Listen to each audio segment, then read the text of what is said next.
মণিপুৰত হঠাতে অহা প্ৰচণ্ড ধুমুহাত বিস্তৰ ক্ষতি সাধন ননী জিলাৰ লংমাইত অহা প্ৰচণ্ড ধুমুহাই উৰুৱাই নিলে ঘৰৰ মুধচ দুপৰীয়া প্ৰায় 12:45 অহা ধুমুহাজাকত উভালি পৰে বহু গছ-গছনি বিধ্বংসী ধুমুহাজাকৰ বাবে অঞ্চলটোত স্বাভাৱিক জীৱন ব্যাপকভাৱে প্ৰভাৱিত হয় গছ পৰি বহু ঠাইত বিদ্যুতৰ তাঁৰ ছিগাৰ ফলত ব্যাহত হয় বিদ্যুৎ সংযোগ ধুমুহাত NHIDCLৰ কাৰ্যালয়ৰ দেৱালত বাগৰি পৰে প্ৰকাণ্ড গছ বাগৰি ক্ষতিগ্ৰস্ত হয় এখন বলেৰো পিকআপ বাহন ইয়া মণিপুৰত প্ৰকৃতিৰ তাণ্ডৱ লীলা ৰুদ্ৰ ৰূপ ধাৰণ কৰিছে প্ৰকৃতি হঠাৎ আহিছে প্ৰচণ্ড ধুমুহা এফালৰ পৰা যেন এই ধুমুহাই ধাহিমুহি নিয়া পৰিলক্ষিত হৈছে ননী জিলাৰ লংমাইত আহিছে প্ৰচণ্ড ধুমুহা বৰষুণ উৰুৱাই নিলে ঘৰৰ মুধচ পৰ্যন্ত দুপৰীয়া প্ৰায় 12:45 অহা ধুমুহাজাকত উভালি পৰিল প্ৰকাণ্ড গছ বিধ্বংসী ধুমুহাজাকৰ বাবে অঞ্চলটোত স্বাভাৱিক জীৱন যাত্ৰা প্ৰভাৱিত হয় স্বাভাৱিক জনজীৱন বিঘ্নিত হৈ পৰে এই প্ৰচণ্ড ধুমুহা বৰষুণত গছ বাগৰি পৰি বহু ঠাইত বিদ্যুতৰ তাঁৰ ছিগাৰ ফলত ব্যাহত হয় বিদ্যুৎ সংযোগ ৰাজপথত প্ৰকাণ্ড গছ উভালি পৰাত যাতায়াত বিঘ্নিত হৈছে ধুমুহাত NHIDCLৰ কাৰ্যালয়ৰ দেৱালত বাগৰি পৰে প্ৰকাণ্ড গছ পৰি ক্ষতিগ্ৰস্ত হয় এখন বলেৰো পিকআপ বাহন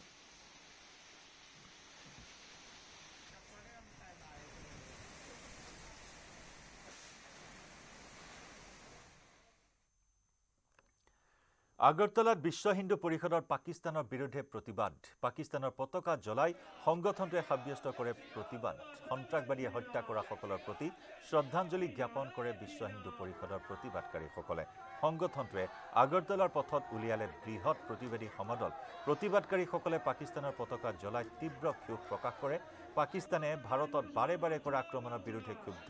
বিশ্ব হিন্দু পৰিষদ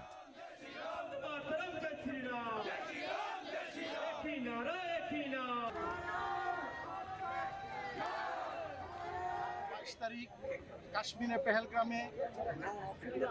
पाकिस्तानी जैशे मोहम्मद सन्त्रासीर द्वारा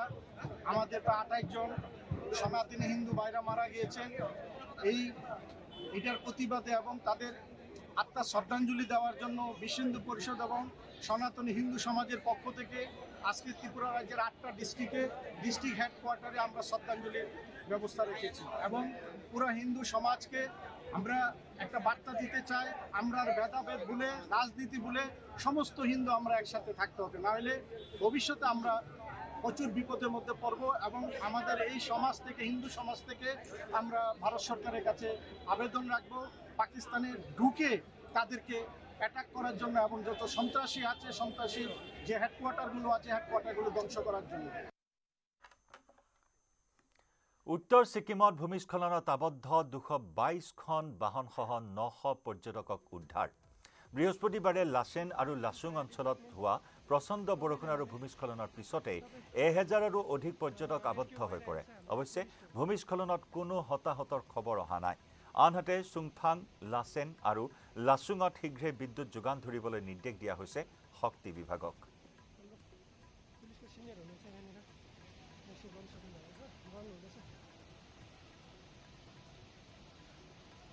উত্তৰ ছিকিমৰ ভূমিস্খলন ভয়াবহ ভূমিস্খলনৰ বাবে প্ৰায় আবদ্ধ হৈ আছিল প্ৰায়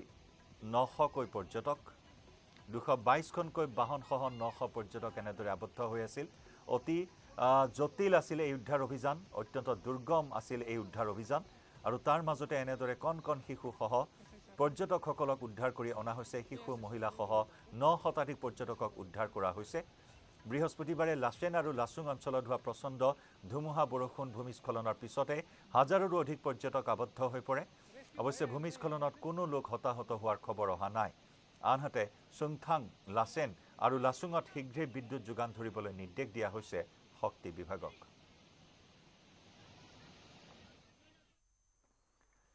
ত্ৰিপুৰাত দেশ বিৰোধী পোষ্ট দি গ্ৰেপ্তাৰ হ'ল অৱসৰপ্ৰাপ্ত প্ৰধান শিক্ষক ধৰ্মনগৰৰ জেল ৰোডৰ পৰা আৰক্ষীয়ে গ্ৰেপ্তাৰ কৰে সজল চক্ৰৱৰ্তীক ছ'চিয়েল মিডিয়াত ভাৰত বিৰোধী আৰু কেন্দ্ৰীয় গৃহমন্ত্ৰী অমিত শাহৰ বিৰুদ্ধে আপত্তিজনক মন্তব্য কৰিছিল অৱসৰপ্ৰাপ্ত প্ৰধান শিক্ষকজনে ধৃত সজল চক্ৰৱৰ্তীৰ বিৰুদ্ধে কেইবাটাও ধাৰাত ৰুজু কৰা হৈছে গোচৰ একেধৰণৰ গোচৰত আৰক্ষীয়ে গ্ৰেপ্তাৰ কৰিছে বিশ্বজিৎ বিশ্বাস নামৰ আন এজন যুৱকক